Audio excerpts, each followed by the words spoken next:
All right. Welcome everybody back to the Blended Garden community. And I am super psyched because I have with me Miss Michelle Ashley. Now, is that how you go by your name? Is that your name? Yes. Well, no, you that have is my different chosen. names. Yes, I do have. Well, You have yes. three different names. I saw one on Instagram, one on the email, and then I know you by Michelle. Right. So let's clarify. I'm going to clarify. So the name that was bestowed upon me, what we call my government name, government name slash the name I chose to keep, which we will not go down that little dark rabbit hole. That's another interview. Wait, say it again. Say it again. I said the other name that I go by, my spiritual name, is actually Michagni Kripa. And just to unpack that, I chose that spiritual name. My spiritual practice is a blending of many things. However, how I show up in the world is also as a wellness advocate and a yoga teacher, a racial equity educator. And so for those who don't know, in Sanskrit, which is the sacred language of yoga, Agni, Agni, means fire. And Kripa, Kripa, means grace. And Mish, M-I-C-H, is the first four letters of the Anglo-Saxon name of Michelle, which is the feminine derivative of Michael, which means like God. So when you put the three together, my spiritual name really is a calling card, so people know exactly what they're getting when I step into space with them. I see that. One who is like God with fire and grace. I love it. Yeah. And that is, so I just want to stop and say, first of all, Wikipedia, did you get that? Because that's a whole Wikipedia Google search. I know, right? And okay. I appreciate that because when you change your name, you are changing your being. You are changing who you are. And my last name used to be Wooten. Okay. And then my father took us downtown to the courthouse and we changed our last name to Diab because he said, we are not going to have slave names. And I said, well, what does Diab mean? And it means perseverance. And I never had a middle name. So my mother said, make up your own middle name. I was like 10. I said, I like Clarissa. So then she said, do you know what your name means? I was like, no, but I'm always getting teased for being called Jahida. So I learned later in life through a Muslim man at a bodega. He told me that my name, Jahida is actually the correct pronunciation. People always call me Jahida. Yeah.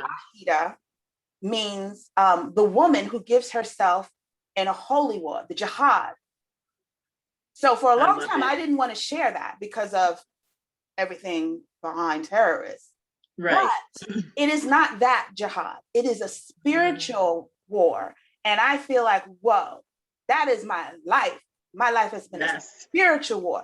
So let's unpack. I love that word, as you say. We are not reading the book because I can't even say the name. Say your name, girl. Say your name again. Michagni. So here's the thing. You can just say Mish because that's really what a lot of people call No. Because Michagni. I went through my life saying, just call me Jay. Starbucks. What's your name? Just Jay. I don't feel like going through it. And you know what? I respect that because the truth is people who are in deep relationship with me will call me Mish, who are more like family. Right. I don't really allow people who are not close to me at heart to use that name. So thank you for reminding me of that, sis. The name so can I call you that? Michagni. Michagni. Okay. Because we go back. Let's talk about our backstory. This is why we're not reading the book. Because this is all about true transformation. We've been talking about the Dandelion, the Blended Garden, get it on Amazon, blah, blah, blah, blah, blah. But this Dandelion and its transformation, and you and I have been through an incredible transformation that I have shared with some people, my close people, and some people don't know. Right. So let's just start there, and then we'll talk about your transformation. So we met before in an organization which will be nameless. And if you want. that we won't go there, but it is an organization that will remain nameless that I Yes. believe relates to in the book how the gardener sorted and measured and compared. We were in an environment where we were sorted, measured, and we were compared. And there was, for me at least, a very ugly transformation that had to happen. It was 10 years of this organization. And it was, I just did a recording with someone the other day, my friend Joie, and we talked about the ugly transformation of the dandelion. And in that ugly transformation, wonderful things happened that we won't address here. And who I am now is completely different. So now I want to backtrack because you and I in that organization were roomies. I was roomies with Michelle. Yes. Right? Yes. And I remember we were roommates. Okay. And then I left the organization, went through my ugly transformation, and then I blossomed into my beautiful dandelion. And this was before I had my kids, and I was just all over the city. And then I ran into you. I ran into you. I remember that day. You remember that day? I remember that day. It was we were 59th Street and Columbus Circle, and I was coming up out of the train. It was like 9 something, and I won't forget it. And let me tell you, I won't forget it because had you not made your true transformation, I would have got it.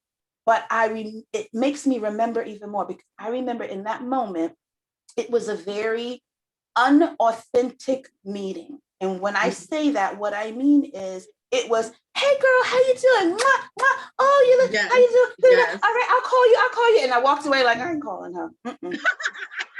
I ain't calling her. No. So, and now, okay, I'm gonna say one more thing and then we'll talk about transforming and everything that's going on in your life. Today, walking home, I passed this dandelion, and I'll post it in the playback because I'm not going to use my tablet right now. But it was this huge flowers, this big, and it looked just like a dandelion. And I took a picture of it, and I'm like, but that's not a dandelion, but it looks just like a dandelion. What is that? Right. And then I thought to myself, that's a fake dandelion. That's a fake dandelion. And then it made me think of just talking about this in our conversation and how we were so fake. I know I'm gonna speak for myself. I was so fake. I did not know who I was. I was so under the realm of being sorted, feeling exclusive. We were in this exclusive group. We were the chosen ones. And I just thought, oh my God, I got to talk to Michelle about this fake dandelion because that meeting was just so, when we first met up again, it felt fake. And then I didn't see you anymore. Maybe 10 more years passed and Facebook appeared. Right. I saw you again on Facebook. And I started following you and you were okay, I got to write the thing down there. Oh, that's okay. Michagni. Michagni. It's spelled Michagni. Michagni. I'm a visual person too, so sometimes I have to see how something is spelled. Look up and see it in my brain. Michagni. Okay. Michagni. I met Michagni on Facebook, and I saw you were a coach and all these wonderful things. And I, you know me, I'm like, I done been through the ringer. I'm like, Then I started listening to you. I was like, wow, Michagni, she's some authentic stuff that's coming out of her mouth. So anyway, with that being said, I want to know, because this is truly our first time in live after 20 years talking. 2 decades, that's right. As roommates, what we went through, not seeing each other, and we've both transformed. So talk about your transformation. What happened? Oh my goodness. So, we don't have all the time in the world before the time. We're going to use up the time that we have. That's why we're not reading the book. And I think the most important thing that I will share from my lens and perspective is absolutely everything that you said was spot on. In my heart, I know as far as I was concerned, Jahida was family, which is why even when Facebook came out, there were just certain people that you and I were in this garden, shall we say, being sorted with so many other people, like hundreds, literally. Thousands. Thousands, but you were one of those seeds for me that was always genuine or true. So even within this, in this garden where we were being sorted and measured up against one another, I realized, looking back in hindsight, that there were truly people who were seated that for me, even as I was putting forward this facade of who I thought I was, who I thought I was being, like, okay, this is who I am then, because this is what this is the who they is saying, what I she's should telling be. me I am. Right. I was genuine about that. So even though that really was a false self, I was genuine in you that were false true self. even in the false. True, Yes. So, one thing I will say is I also agree with you that, I look back at that time, and it did take years of weeding my own garden and nurturing and nourishing the things that truly did resonate for me, even if in the moment I didn't have a full awareness or capacity of deeper wisdom as to why is this practice or this ritual or this spiritual truth resonating so deeply for me. So resonating because I moved through a world of a lot of assumptions. And so I'm the assumption dismantler. And that comes a lot when you're doing equity work. So to make no assumptions, resonance for me is like, it feels like a calling of home. It settles into your body like, yes, like, why does this feel familiar? Right. Or why does it feel nurturing and nourishing to me? And instead of getting lost in analyzing to the point where we become paralyzed or doubting it, I had to learn to lean into it. And even in that process, they always say 2020 is hindsight. I realized that even that journey of being sorted and compared and being told who you were from the external in, I realized there was an incubation period. I realized that there were things that when you say incubation period, do you mean just a moment where you have to, when the universe, God, the creator says, sit your butt down, girl. Like, so that experience for me, because who I've actually flowered and blossomed into, I realize now that there was value in that experience. Yes. And coming out of that. I'm so glad you say that. I feel exactly the same way. Right. And that was part of the the healing and the transformation process, because there came a very distinct point in time that when we were in that organization, there was a fork in the road. And it was almost as if spirit was like, okay, you've been planted in this environment, and now the time has come. What is your truth? Yeah. Because there, up until that very distinct moment for me where I chose me and not a dogma or a tradition or what other people were saying, this is who you are, Mish. This is how you should behave. A system. Let's talk. Or a system, yes. Or a system defining my truth for me.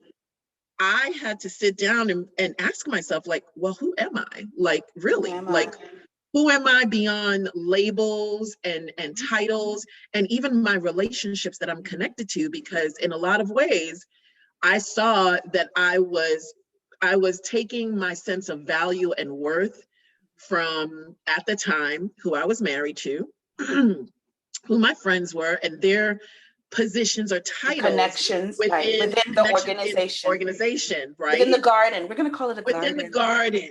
In the sorted garden. We keep our peeps because we pour in the tea today. Yes, and metaphorically. Metaphorically, right. And so what ended up happening was a huge, what I would say, initiation of awakening for me. So when I say awakening, it means there was a very distinct time in my life where events were like, things were just collapsing around me. Like my world was crumbling. At the time I was married, that was failing. This body of people and organization that you and I had been a part of, that you had already disconnected from, but I had remained. So much of the foundations that held that up was crumbling. And so literally my world was crumbling, and I was having one of those woosah, aha moments. And I remember this time as being extremely painful emotionally and spiritually, because I was called to witness my life. It was almost like a prejudgment of like, let's look back and see what you've built, Mish. And is Like this in those really? movies where you Yeah, really see everything played back. I know, I went yes. through it too. And you know what? And let me be clear. It was simultaneously the external structures collapsing, right? But what was shining through all the rubble was like rays of truth and light, because what I was starting to recognize was like, hang on, a lot of this stuff that I've been spewing out and saying yes to, and pushing forward the agenda of like pushing forward out into the world, I was like, I'm not really resonating with that anymore. Mhm. That was the boom for me.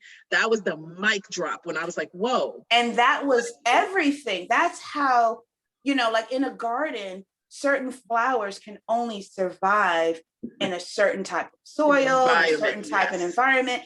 And that is the only way you were able to survive in that environment, if you continue to spew out the agenda. And that's a big word, the agenda. And the agenda was the exclusiveness. The agenda was exclusiveness and separation. And separation. And separation. And let me say something really quick. Sure, go for it, about what you're talking about when you come into that moment. I have so many flowers that are blooming in my garden right now, and some of them are babies.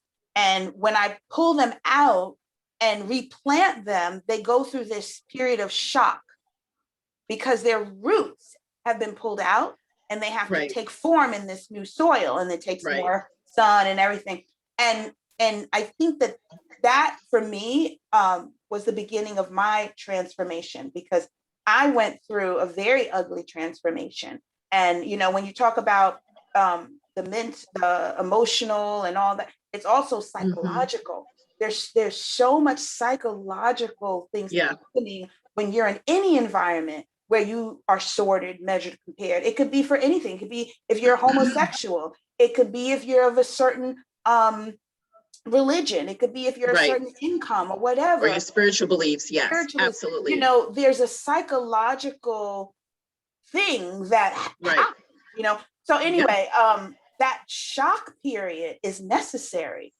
Let me tell you, it certainly is. And I love the fact, Jahida, that we're putting this within the context of like the garden, because nature was a big reason why one of my when I say transitions, because that's a word that we use in my spiritual community, I don't speak to transitions solely as when the soul or the energetic body separates from our physical form. There's transitions that you will constantly go through every day. And it can be, and that's the uprooting. Sometimes you're not being uprooted completely into a completely different environment. Sometimes you're just being uprooted to a different, taking up space in a different way, right in the plot of land.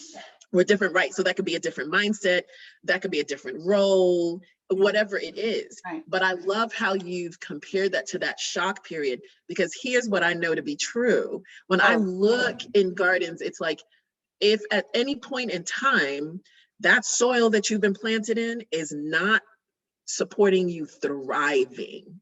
There's a difference between thriving and surviving. And oftentimes we get that mixed. And we settle for the surviving. Well, I'm surviving. We settle for the surviving. I'm alive, or like my basic needs are being met. Like, and what happens is we don't really create this awareness experientially of like joy and abundance and taking up space and being embraced for all of who we are.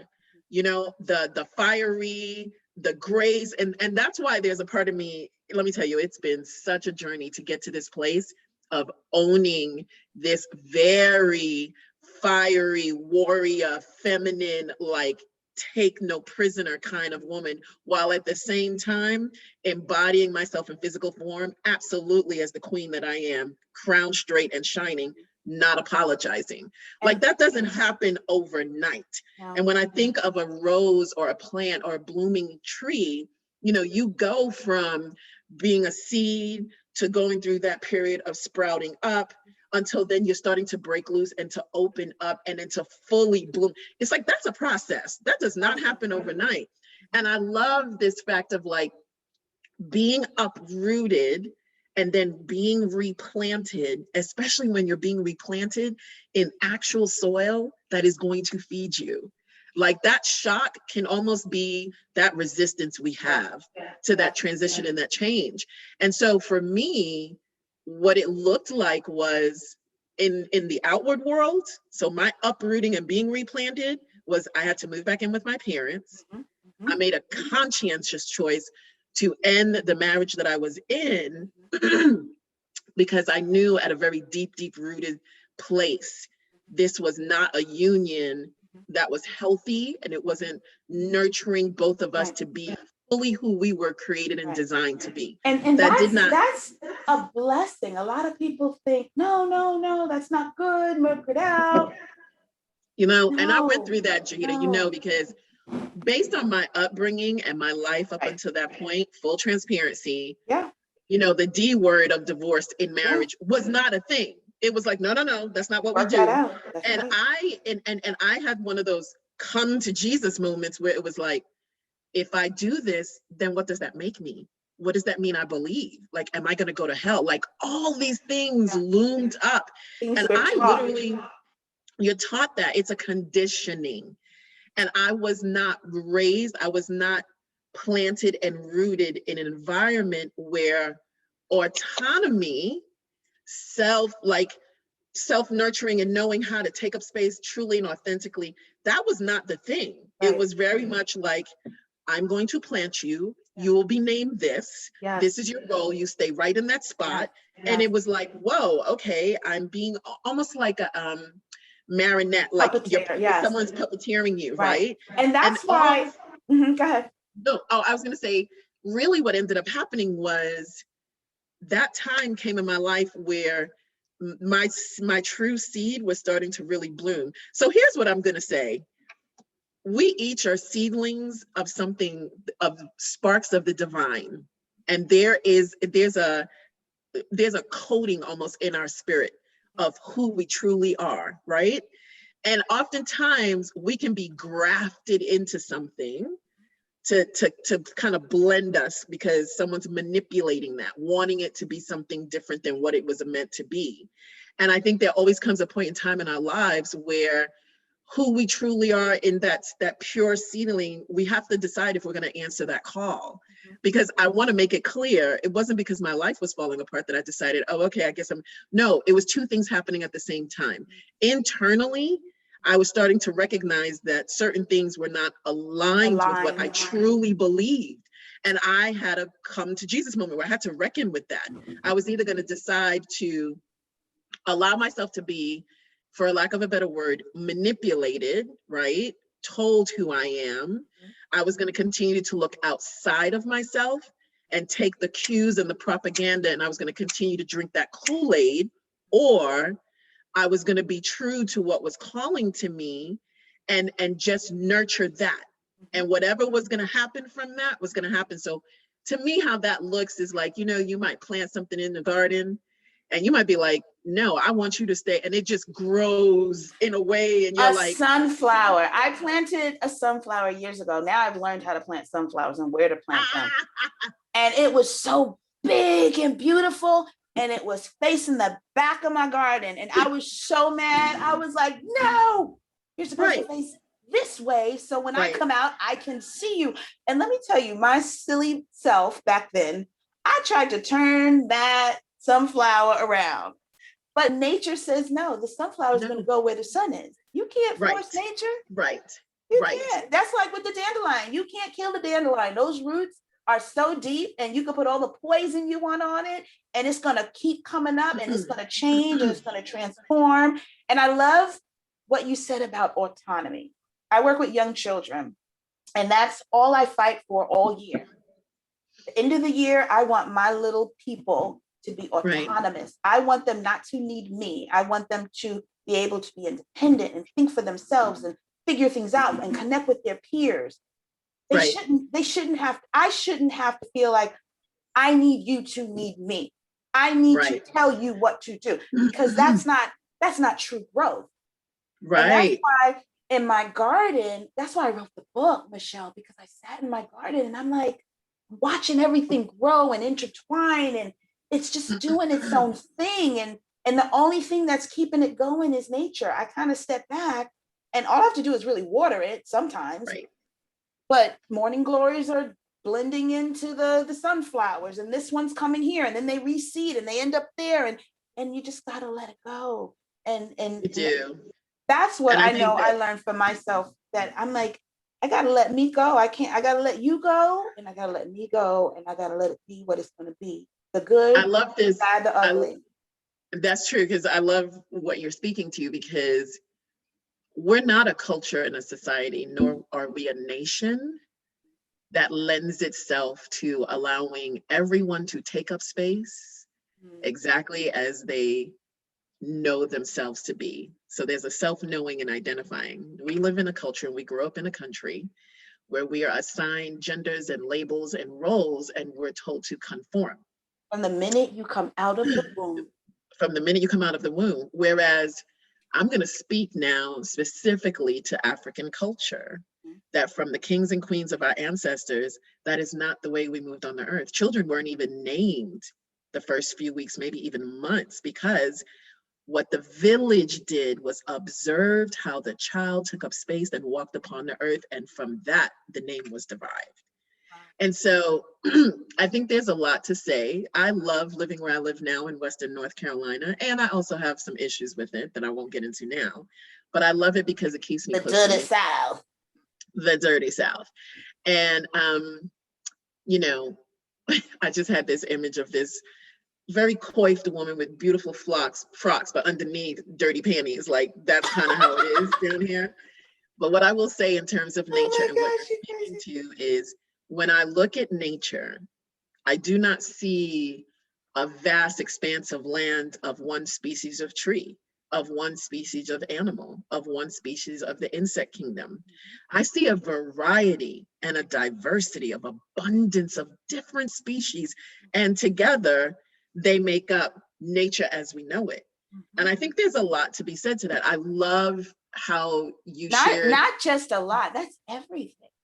That's everything. All you have to do is look and say, yeah, this is the way it should be, but why are we doing this? Why are we doing it this way? And Guilt, the truth, let me tell you why. Guilt. Tell me, girl. Guilt and fear. Those two things will keep you locked inside of a sorted, compared, measured cage for life. Yeah. And that was part of the and lack of knowing your true self. Sorry. No, that's what the fear is. Because I think, there's this meme that I always love and I always refer to. So the meme is a square box. It's all black. And you may have seen this, Jahida. And then it has these two eyeballs, right? And it says, yeah, I know they say when one door opens, another door, when one door closes, another door will open, but damn, these hallways are a bitch. And let me just say this. Anytime I feel like the fear energy want to rise up, I realize that what that is that my mind is not used to being in a flow with life. That my mind has been conditioned to disconnect from my heart, which is the center of my spiritual being. And so it pulls me out into a performative mode, right? Instead of this very deep knowing and intuitive sense. Because when you think of gardens, that is exactly what our plants do. There is a wisdom, there is an intelligence in plant life that knows, because of gravity and the setting and the rising of the sun and just conditions, seasoning and everything, how to even when it's cold, the plants still come up. It's timing. It is timing. I love that word. There's an intelligence. It is timing. And I loved your story too about the sunflower and feeling like, no, I want you to face this way. And the sunflower was like, listen, I'm doing me. Right. You need to adapt around my true nature. Right. And that right there is what hit me like a ton of bricks, that I was living my life, not from my true nature, taking up space and owning it, and then calling others to navigate around that. I was being the plant that was like allowing itself to be like, I'm gonna wrap wire around you and then make you go this way and all that. And I'm like, whoa, Right. stop right there. And I think there's a lot to be learned from that. And in that small decision, there was one very conscious, deliberate commitment I made to myself. And it's exactly what you spoke to about the sunflower. I just simply said, never again in my life will I do or say or be about anything if it doesn't deeply resonate with me, if it's not my truth. And that guided me from that point on. I went through a period of questioning my spirituality, questioning what is God, questioning. And when I say questioning, let me be clear. I was doing a deep, deep cleanse and examination of who I said I was, who was I truly, you know, a healthy questioning. A healthy questioning, like I was tilling the land. I was kneading it, turning it over, and guess what? What was not deeply rooted and what easily came out was ready to be taken out. It was that simple. And the journey isn't over, because it's tomorrow continual. You will learn something new. I mean, just this week I learned something new. I'm like, man, I thought I was over that. I'm not. And you know what I always tell my friends is that whenever I find myself coming back to something that I feel like, man, I thought I was, I'm like, okay, it's okay. At that level of awareness, in that space and time, the capacity to which you could work on that, yes, you did move through that. Now you leveling up. Right. Now you know. Go a little bit deeper. Now you know, now you grow. I just told myself that on my grow. morning walk. Now you know, now you grow. We will not live in guilt. We will not live in fear. We will not live in regret. Now you know, and now you grow. And how it's interesting because when I think of a garden, where I live, again, there's a lot of land that people have, and they're very into gardening and they're very much into living off the land. And even the more residential areas, people just find a way, right, to grow plants. A lot of the people here are very much into growing their own food. Even if you're in a residential area, you'll always see someone with this minuscule tomatoes growing up. No, I got you. Tomatoes growing, herbs growing.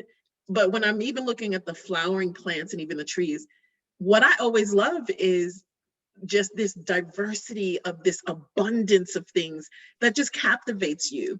And what I've noticed works is those individuals and those souls who actually, they honor, like they do their research, they honor like, okay, what plants or herbs, like what works together, and then they just allow them to be. And I think there's something to say about that, because it goes back to what you were saying about the uprooting, because what I've learned is that I'm not going to tell you how to live your life, but I'm going to do two things.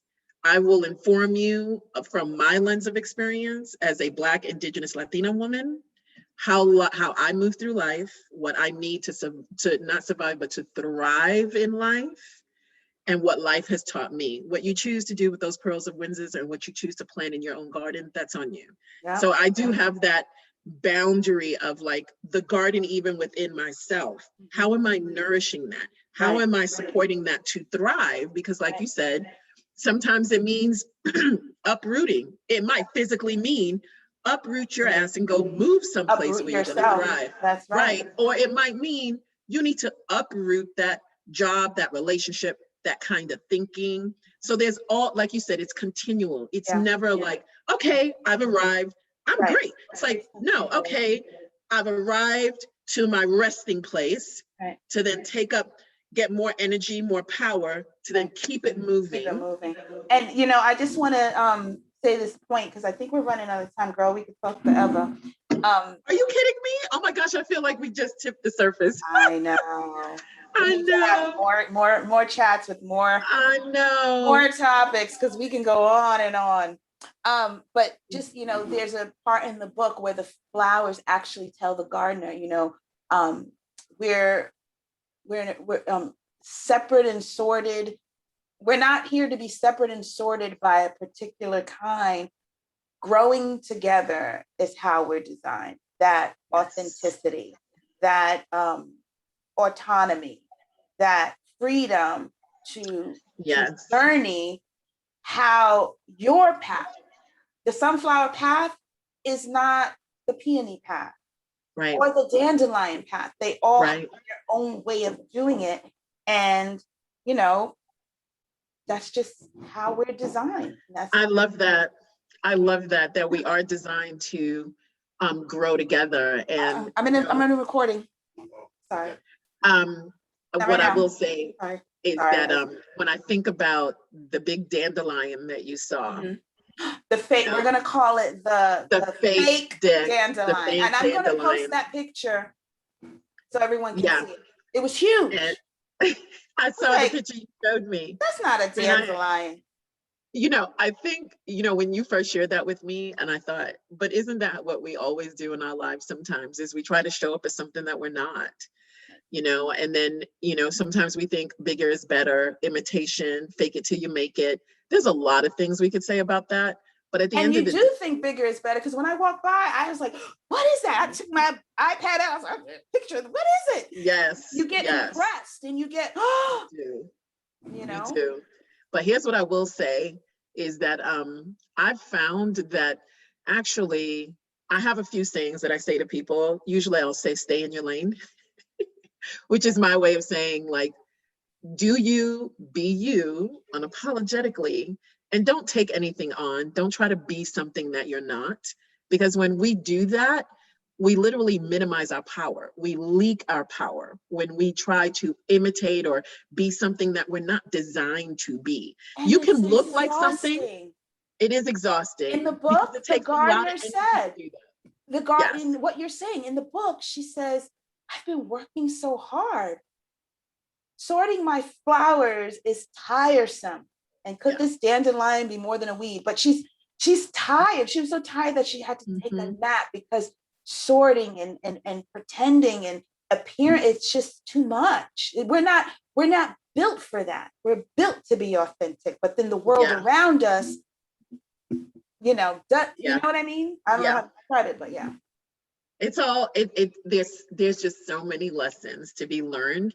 And what I love about what you just shared, because what came to me about the gardener and the plants is I realized, I was like, right, because she probably needed to learn as well that you're in relationship with your plants, your relationship with this garden. So there's a communication, there's like how your relationship with your sunflower, it was like, I'm coming from the ego and I'm going to make this happen and I'm going to be this person, instead of like, how about you take a pause and listen? And that pause in the book was when she fell asleep and she had her own transformation and woke up and had a different perception of what her garden can be. And that's when she was able, I think she had to accept herself first, because sometimes when you try and sort other people, you're not happy with yourself. You're not happy with yourself, yes. And we will say, as we wrap it up, because I know we're on time, we will say that that's a good pearl to just nibble on, gnaw on it, chew on it. Like I think about like a neck bone in a stew soup. Like seriously, boo. Yes, because here's the thing. How people externally of our own internal wisdom approach us, want to handle us, right? Manipulate us to go a certain way. That's always a reflection of their relationship with themselves. And I think we don't often take a pause and witness and recognize that. And then from that lens and perspective, move accordingly. So let me tell you what I've been learning. This term I've been learning, it's called observe, don't absorb. So it's like what you just said. Take a pause and just watch. Right. Watch. Don't get caught up in there. Why are you trying to change me? Why? This is who I am. Leave me. No, just observe. Why are you trying to change me? Let me watch you. What is it about you that you feel you need to change me? And for that organization we talked about in the beginning, there was like 2 years of me having to step back and observe from the outside and say, what was it? What was it that, so that observe, don't absorb. Because sometimes when you go through life absorbing, you take in other people's mess. Stuff. You do take in other people's stuff. And I think that was a beautiful lesson. That was a beautiful communication. That was beautiful wisdom that your sunflower gave you. Because if I had to say anything to anyone, I really would say, stay in your lane.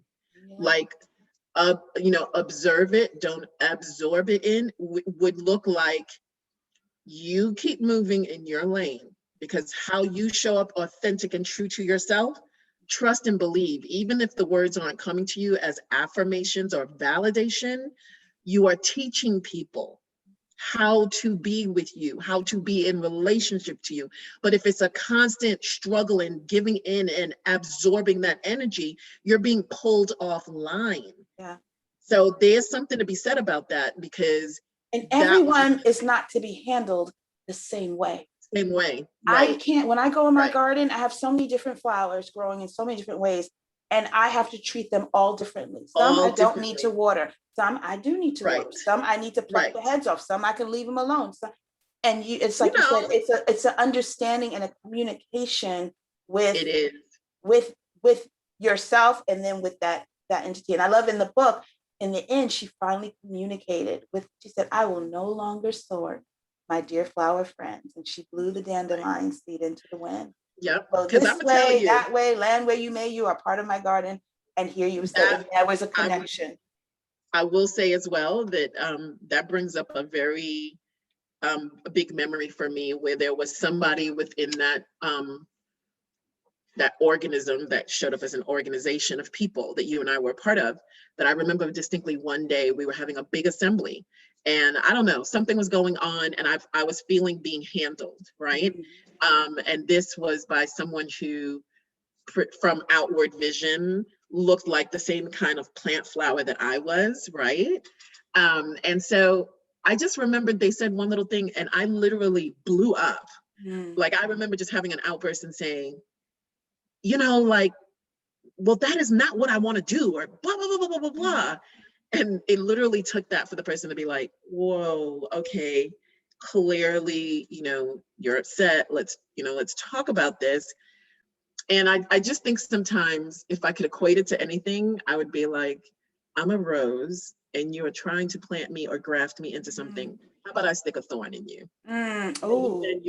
Maybe then you'll listen to what I'm saying. So, well, that thorns are in roses to protect them from the animals that will eat them.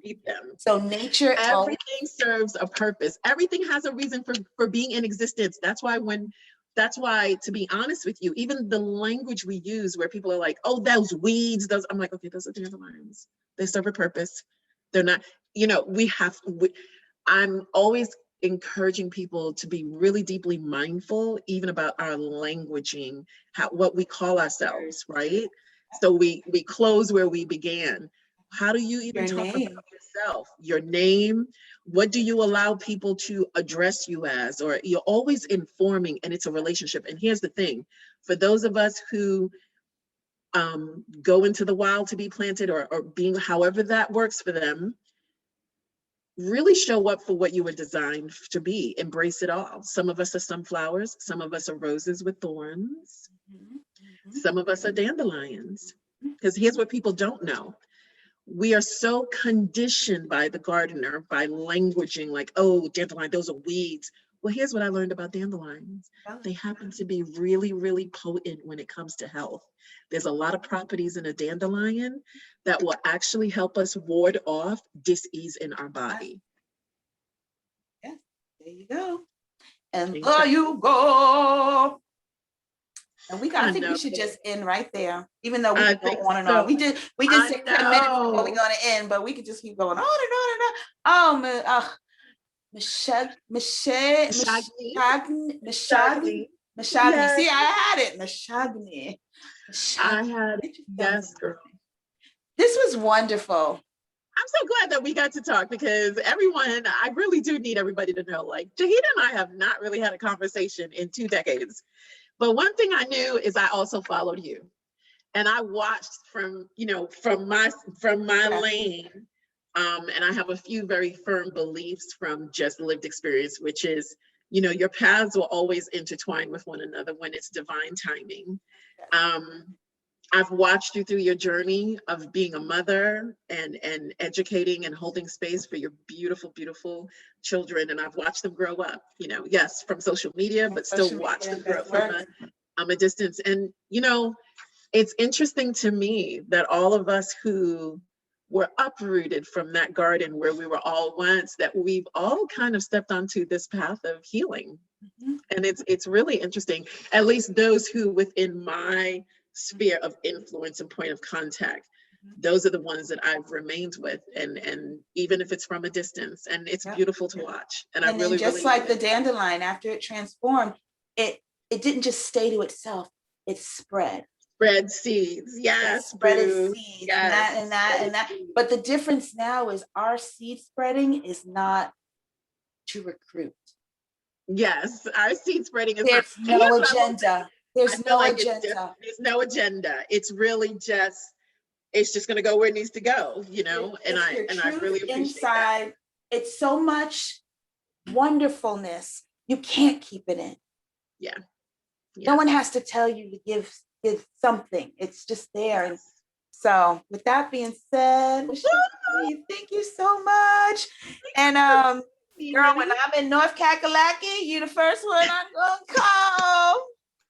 And I will see you on social media. And I'm going to post your bio and everything, because what you are doing is amazing. I want everyone out there to know what this woman is doing. There's yoga, there's racial equity, there's so much. So I'm just going to put it out there. And you have to also send me that tea thing you were drinking before, because oh yes, my Ayurveda tea. Yeah, that's another one. We'll do a whole health and wellness. So I don't know how we'll tie it all in. But anyway, thank you so much, Mama.